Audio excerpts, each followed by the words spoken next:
Hello everybody, my name's Jax and welcome to the channel. So Unreal Engine just dropped the trailer for the feature highlights for Unreal Engine 5.4. Now I haven't updated I don't even know what version of Unreal Engine I'm on, but I'm scared to update because I heard that it can sort of mess with projects that you're working on and that. So I do really want to update because there's a lot of features in this that look really cool.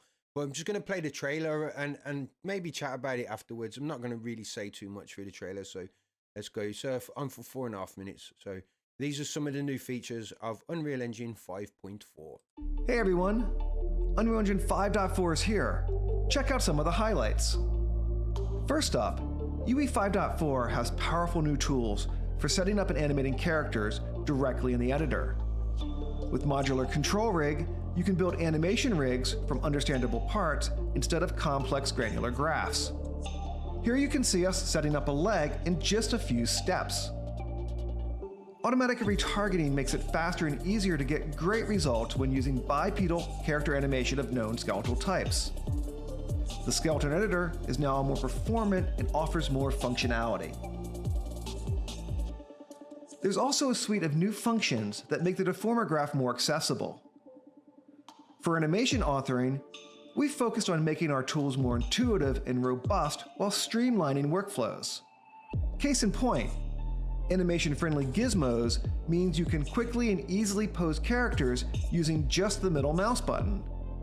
And finally, Sequencer gets a significant makeover with better readability and improved usability, including a new layered control rigs feature. Motion matching is now more robust, performant, and memory scalable. Now production ready, this toolkit is used to select and transition animation clips at runtime by searching a database of captured animation, using the current motion information of the character in the game as the key.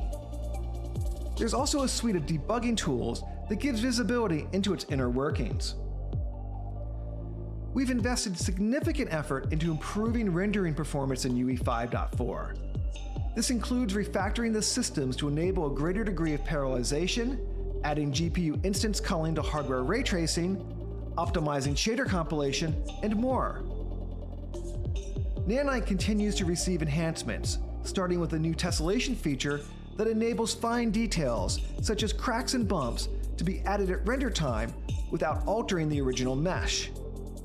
Plus, the addition of software variable rate shading via Nanite compute materials brings substantial performance gains.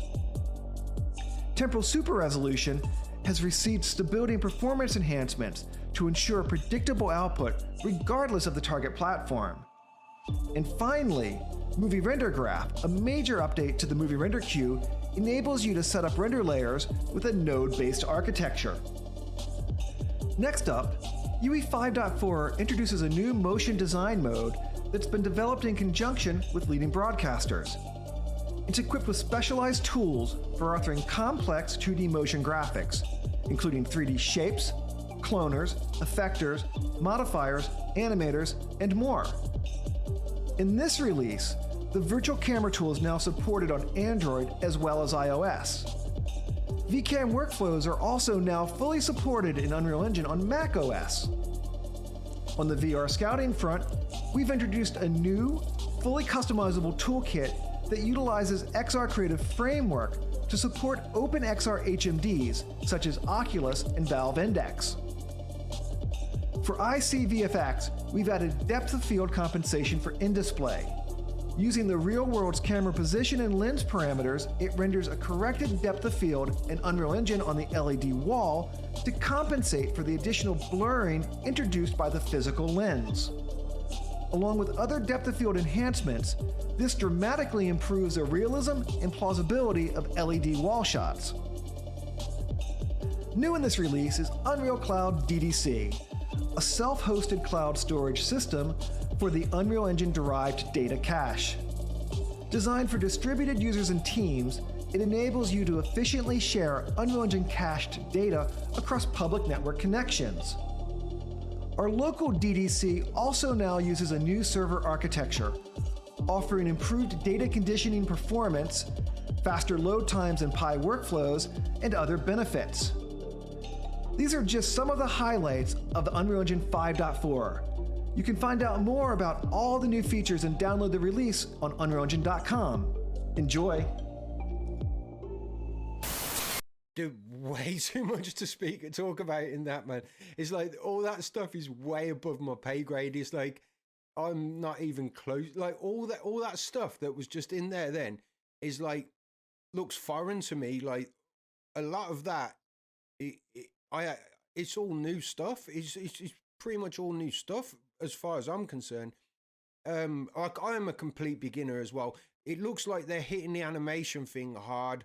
It looks like they really want you to do all your They're trying to bring everything into Unreal. Unreal is such a powerful tool. It's like I've used a lot of software in my time, and for a free software, Unreal might be the most powerful software that you can get for anything.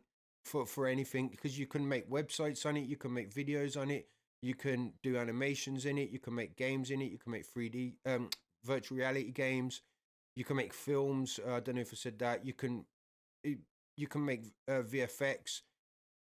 It's very, very powerful, and they're just making it even more powerful. I really do need to update. I might just have to take that leap, because the one reason I want to update is because, you know, the materials. There's a new feature in the materials, Substrate, where it's like almost like subsurface on Blender, where it looks almost like a jelly type material. So yeah, and you can make like rubber tires and stuff. So I really want to update for the materials, but more than that, I want to update for all these new features. That looks really, really good. If you do want to check any more stuff out, just check out on the Unreal Engine YouTube page. And if you haven't got Unreal, but you want to start making video games, just do it now. Just go and download the Unreal Engine now, and Blender, I'd say as well. Blender and Unreal, and just do some tutorials on YouTube.